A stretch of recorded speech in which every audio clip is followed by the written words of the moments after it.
Jermaine Prado, nandito na sa likuran ni PB Salazar, mga 50 meters na lang. Didikit na ito si Jermaine Prado kay PB Salazar. Okay, this is Jermaine Prado. Talaga nagpapakita na naman ng kakaibang lakas. Itong si Jermaine Prado, ang speed na 23, bayong-bayo talaga.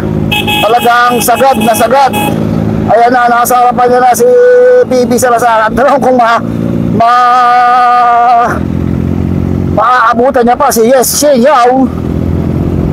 Ayun na, napakatindi ng kanya padyakan. Ito na nga, dumikit na nga.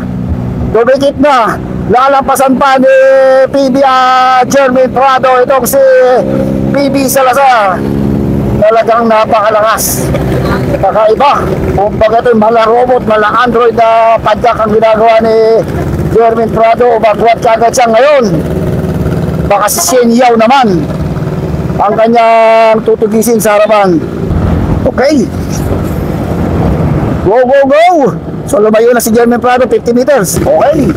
Ang mission naman ni Jermaine Prado, si Shane Yao. Ayun na si Shane Yao. Mukhang 100 meters na lang. Makakain na rin ni Jermaine Prado itong si Shane Yao na bronze medalist last 2024. Dito rin talaga, grabe yung mga diinan itong si Jermaine Prado. Talagang focus na focus, gigil na gigil, diin na din itong si Jermaine Prado. Grabe yung mga diinan Jermaine. Kahit na mas may edad siya kumpara dun sa mga nakakalaban niya, hindi pa rin basta-basta talaga matitinag itong si Jermaine Prado. Grabe ang lakas. Kaya mag-retirement to, may kapalit kagad siya. Andyan si Angelica Altamirano and Kim Bonilla. O iniisa-isa ni Jermaine Prado. Ayun lang, si Shane Yao, ayun. So mga wala ng 100 meters, matidikit na ni Jermaine Prado si Shane Yao. Lahat ng karibal niya ay kanya tinutuhok. Kumbaga sa lingwahe ng mga cycling ay tinutuhok niya yung kanyang mga mahigpit na karibal. Medyo malusog to, kaya mabilis ang takbo.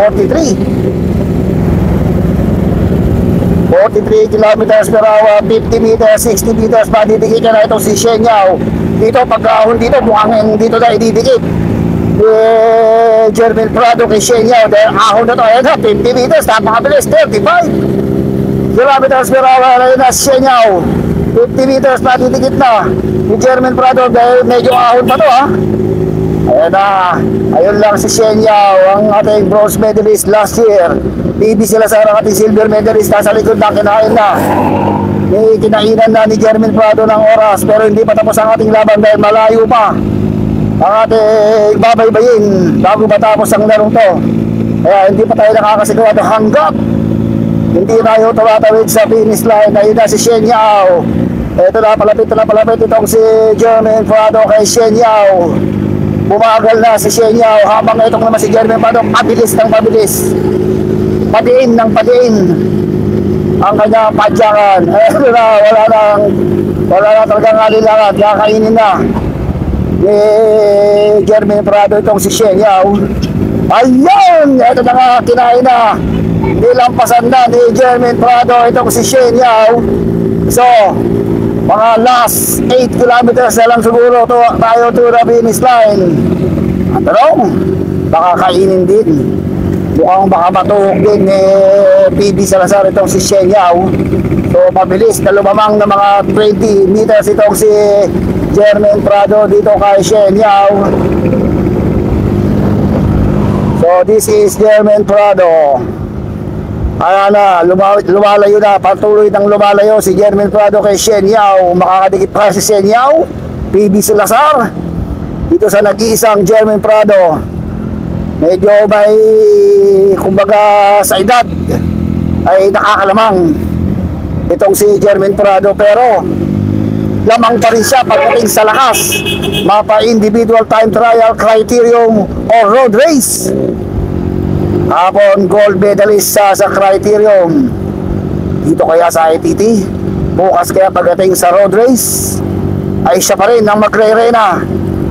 Napakarami na mga karangalan ang nakabit. Ang nag-iisang Jermaine Prado gold medalist ng Southeast Asian Games. Napakarami ng gold ang nakamita pagdating dito sa National Games. So talagang lumalayo na ng lumalayo itong si Jermaine Prado, ha. Okay, good luck. Good luck kay Jermaine Prado. So ito lang si Shen Yao, hindi pa rin ko, talagang maganda pa rin ang kanyang pedal, pero malayo pa ang ating finish line. Okay, so ito si PB Salazar, lumalayo na naman si Shen Yao. Kanina napakalapit natin natin sa pagdating sa finish line, kung makakakuha pa rin siya ng silver, itong si PB Salazar.